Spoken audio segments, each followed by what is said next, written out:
In today's video we're going to learn the cases in Greek language, and particularly the cases of the nouns. In the future that we're going to see that the same cases are used for nouns and adjectives, pronouns and numbers.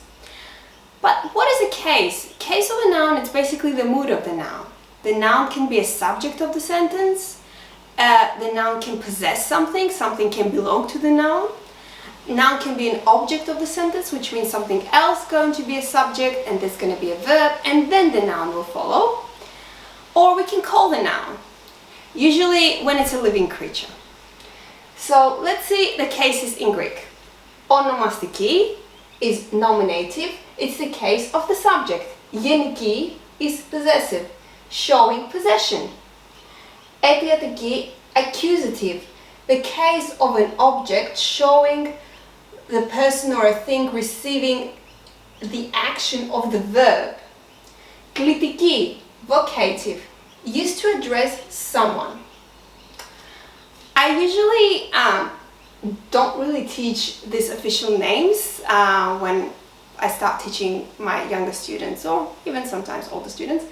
I call the cases SPOC, subject, possessive, object, call. To understand them better, we're going to do masculine noun.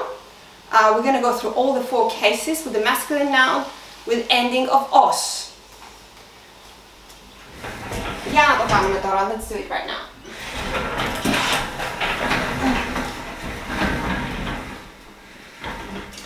So we're going to spock it. Spock.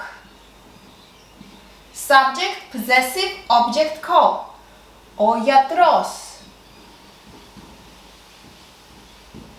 Του γιατρού. Τον γιατρό.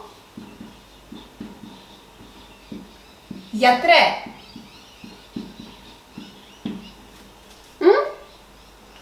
And this is a singular number. We're only going to do the singular number today. So, subject. Ο γιατρός. Ο γιατρός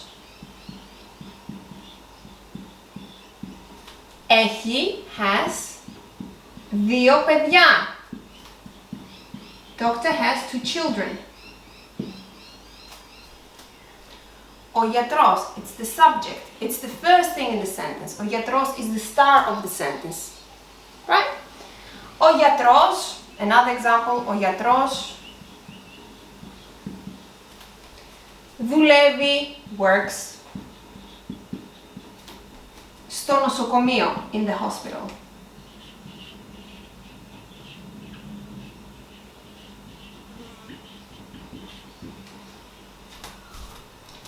I think the subject is very easy. Γιατρός is the start of the sentence, the verb follows and then an object. Ναι. Πάμε στη δεύτερη περίπτωση. Possessive. P. Number 2. Something else will be a subject and γιατρός will possess the noun that is going to be the subject in this case. We can have possession to the object too, but we're going to do this another time. So, η τσάντα, the handbag or the bag, του γιατρού, of the doctor,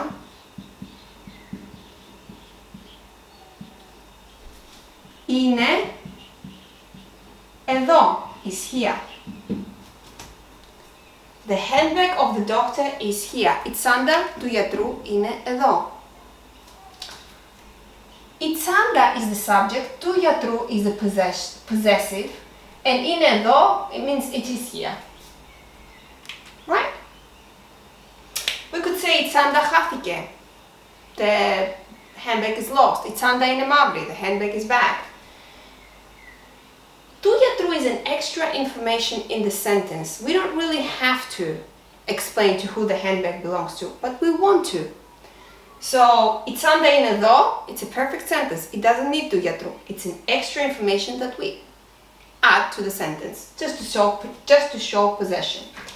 Πάμε ένα παράδειγμα. Τα γυαλιά, the glasses, του γιατρού, again, of the doctor,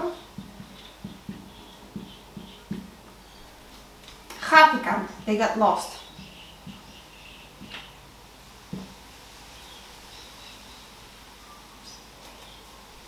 The glasses of the doctor got lost. Τα γυαλιά. This sentence again can stand perfectly well without του γιατρού. Του γιατρού is an extra information in the sentence. Τα γυαλιά χάθηκαν. The sunglasses, the glasses got lost. Πάμε στο τρίτο παράδειγμα. Let's go to the third example, to the third case, which is object. Object, 3. Εμείς, we, ξέρουμε, know, τον γιατρό.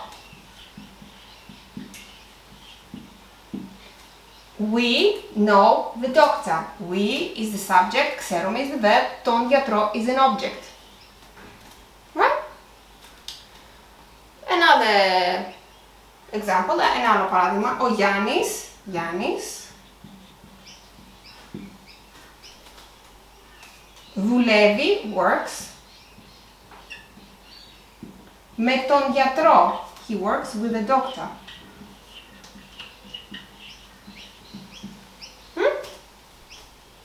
As you can see, 1, 2, 3, subject is usually the first thing in the sentence, possessive is usually the second thing in the sentence, and object is usually the third thing in the sentence, right?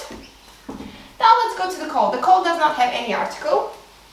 Just a quick note here, usually the masculine nouns with ending of os have an ending of o at the end when we are in vocative, but in the case of γιατρός, it's γιατρέ. And the same thing happens with ο φίλος, it becomes φίλε, or δάσκαλος, it becomes δάσκαλε. The most common masculine nouns with ending of os usually end up having an e at the end when they are in vocative. So with this case, we have no article, and it's when we directly talk to someone. We don't really need to put it at the beginning or at the end, it's up to us. There is no rule. So we can say γιατρέ at the beginning, or we can say γιατρέ at the end. γιατρέ, so it's call for η τσάντα σου, ή γιατρέ,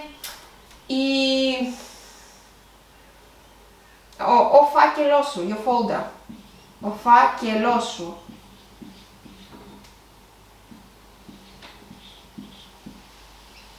Γιατρέ, ο φάκελός σου. Or, σε ευχαριστώ για σήμερα, γιατρέ. Thank you for today. Σε ευχαριστώ.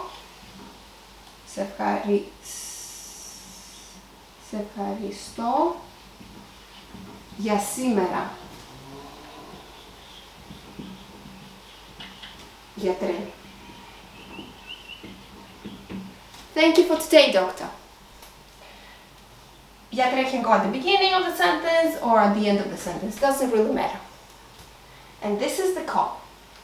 Note the changes of the endings and the article. Ο γιατρός, του γιατρού, τον γιατρό, γιατρέ.